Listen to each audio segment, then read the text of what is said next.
ഇവിടെ ഒരു ചട്ടിച്ചോറ് നമ്മളെ സംബന്ധിച്ച് രണ്ടുപേർ കഴിക്കാനുള്ളതുണ്ടായിരുന്നു. കണവ, കൊഞ്ച്, മീൻ പൊരിച്ചത്, മീൻകറിയും, മുട്ട പൊരിച്ചത്, അവിയൽ, പപ്പടം, രസം, തോരൻ, അച്ചാർ, പായസം തുടങ്ങി പലവിധ കറികൾ. നല്ല അളവിൽ കഴിക്കുന്നവർക്ക് ഒറ്റയ്ക്ക് തന്നെ കഴിക്കാൻ കഴിയുമായിരിക്കും. സംഭവം കിടുക്കാച്ചായിരുന്നു. കഴിച്ചു തുടങ്ങി കഴിഞ്ഞതും പിന്നെ രുചിയുടെ പെരുമഴ പെയ്ത്തായിരുന്നു.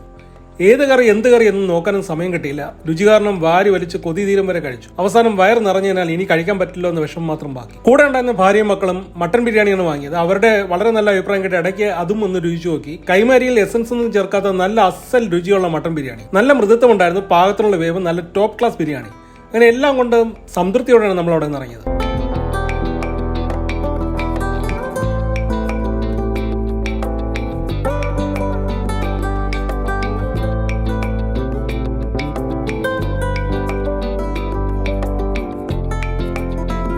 പൂജപ്പുര കുഞ്ചാലമോട് പോകുന്ന വഴിക്ക് ജയിൽ അധികൃതർ നടത്തുന്ന ഇന്ത്യൻ ഓയിൽ പെട്രോൾ പമ്പ് എത്തുന്നതിന് കുറച്ചു മുമ്പായി ക്രേവ് എന്ന ഈ മൾട്ടി റെസ്റ്റോറന്റ് ഇടതുവശത്തേക്ക് കാണാം.